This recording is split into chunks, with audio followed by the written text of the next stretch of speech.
Imagine you're on a spacecraft, not a thought experiment, an actual mission. You're 600 million kilometers from home, moving at 57 kilometers per second, and every instrument on your vessel is screaming at you at once. The radiation alarm has been going off for 11 minutes. Your dosimeter, the device that measures how much energy is tearing through your body, has exceeded its upper limit. It's simply stopped counting. The cameras outside are already dead. 2 of your computers have rebooted on their own. You haven't even entered the atmosphere yet. This is Jupiter, and before this is over, you will understand why the ancient Romans named it after the king of the gods. Not because of its beauty, but because of its absolute indifferent dominance over everything around it. We call Jupiter a planet. That word does it no justice. If you took every other planet in our solar system, Mercury, Venus, Earth, Mars, Saturn, Uranus, Neptune, and added them all together, Jupiter would still be almost 2.5 times more massive than that combined total. It contains 71% of all planetary mass in the solar system. It is not one planet among 8. It is a category of its own, with 7 much smaller objects orbiting the same star. Here is the part that should unsettle you. Jupiter didn't quite become a star, but not because it lacked ambition. It lacked mass. A star ignites when gravity compresses hydrogen at its core to the point of nuclear fusion. Jupiter would need to be about 80 times more massive than it is for that to happen. It missed the threshold. It is, in the most literal sense, a failed star, a sun that never switched on. What we got instead is something stranger, an object with its own heat source. Jupiter radiates more energy than it receives from the sun, its own powerful magnetic field, its own system of moons that orbit it like planets around a star, a miniature solar system contained inside our solar system. The difference between a planet and a star is not a clean line. Jupiter lives in the blur. Let's go in. The upper atmosphere of Jupiter is mostly hydrogen and helium, the same 2 elements that make up the Sun. At the very top, temperatures swing between extremes. The outer edge of the thermosphere can reach over 700 degrees Celsius, heated by mechanisms scientists are still debating. Beneath that, the temperature drops. Then, as you descend, it climbs again, and never stops climbing. The clouds you see from Earth, those elegant bands of bronze and cream, are not 1 layer. They are 3. The top layer is frozen ammonia. Below that, ammonium hydrosulfide. Below that, water and ice. Each layer is hundreds of kilometers thick. The wind between them doesn't gently drift, it tears. Jet streams on Jupiter move at over 600 kilometers per hour. For reference, a Category 5 hurricane on Earth reaches about 250. Jupiter's permanent atmosphere has winds more than twice as fast, stretching across bands that circle the entire planet. Then there is the Great Red Spot. This storm has been observed continuously since the 1600s. It may be much older. It is an anticyclone, a high-pressure system, roughly 1.3 times the diameter of our entire planet. Its winds at the outer edge rotate at 450 kilometers per hour. At its center, relative calm, like the eye of a hurricane, but one that has never, in recorded human history, dissipated. Keep descending. Around 1,000 kilometers below the cloud tops, atmospheric pressure exceeds 10,000 times what you experience on Earth's surface. The concept of landing becomes meaningless. There is no surface to land on.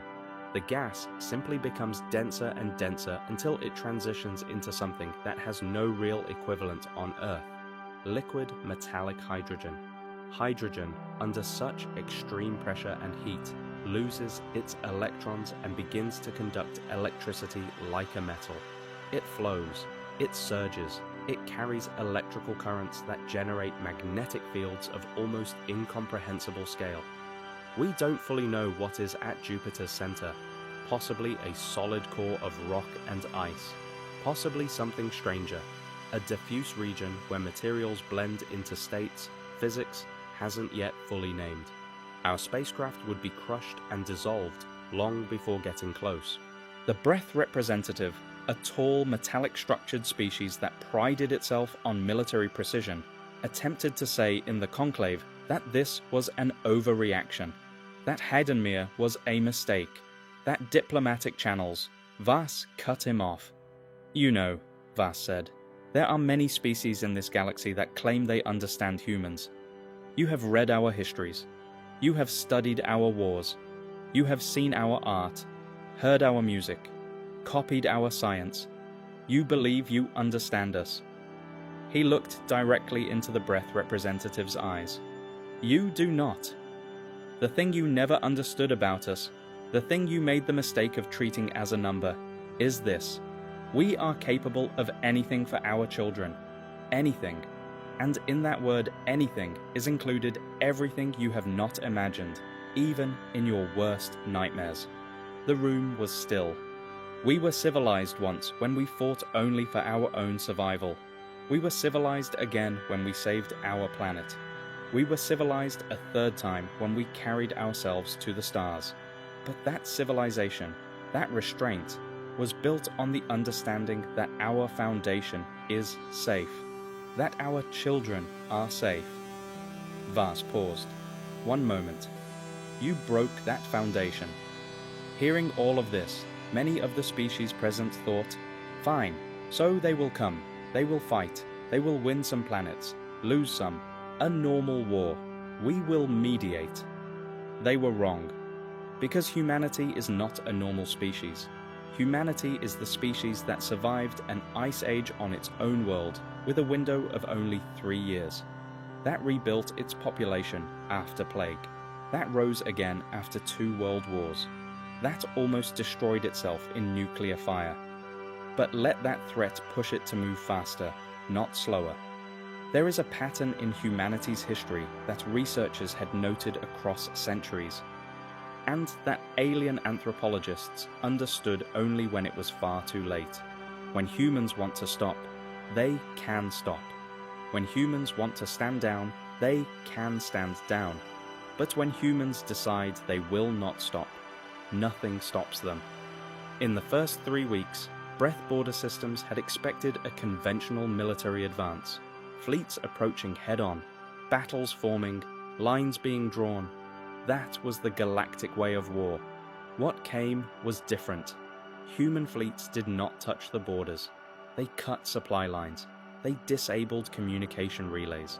They repositioned themselves throughout breath territory so that the Dominion suddenly felt alone from everyone, even from its allies Azraels, without a single major battle having been fought. This was another thing the galaxy had not understood about humans. Their patience. Humans do not hurry when they do not need to hurry. They wait. They think. They let their enemy make a move, and then they think 3 moves ahead. And the breath, who had placed such confidence in their speed and aggression, did not realize they were inside a trap until it was far too late. Another session convened in the conclave. This time, 3 more human representatives sat alongside Vas. No emotion on their faces. They sat the way people sit in a board meeting. Professional. Focused. A KHÄTH representative, a species that had been a breath ally for centuries, said that humanity should stop, that this had gone far enough, that the breath had already been punished, and that now was the time for mercy. One of the human representatives, a young woman, perhaps 30, looked at him. Mercy, she repeated. Yes. 1,947 children, she said. Were they shown mercy? The KHÄTH representative opened his mouth. That was not an answer for you, the young woman said. That was a question for you. Because if you have no answer to that question, then perhaps you are not the one who has the right to speak about mercy. But there was a debate raging inside humanity as well. And this was the debate the galaxy never saw. It could only see what humans were doing on the outside. It could not see what was happening within. In Earth Command's meetings, the classified ones, the ones that were never meant to reach alien hands, one question surfaced again and again. Do we destroy them entirely? And again, from different people, different answers came. Admiral Chen, who had never shown emotion in 3 decades of service, had slammed his hand on the conference table. Yes, the entire species, permanently, so that no one else ever has the courage to make this mistake.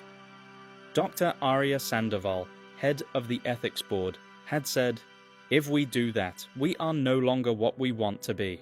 We become something worse than them." They were our children, Chen said. Yes, Sandoval said, and if we erase an entire species, then they are someone's children too. This moment, this exact conversation, was what history books recorded centuries later, not because humanity did the right thing or the wrong thing, but because humanity asked the question. A species that was confident in its own power, that knew it could win, that was righteous in its grief. And yet it still asked, should we finish this completely, or should we leave something behind?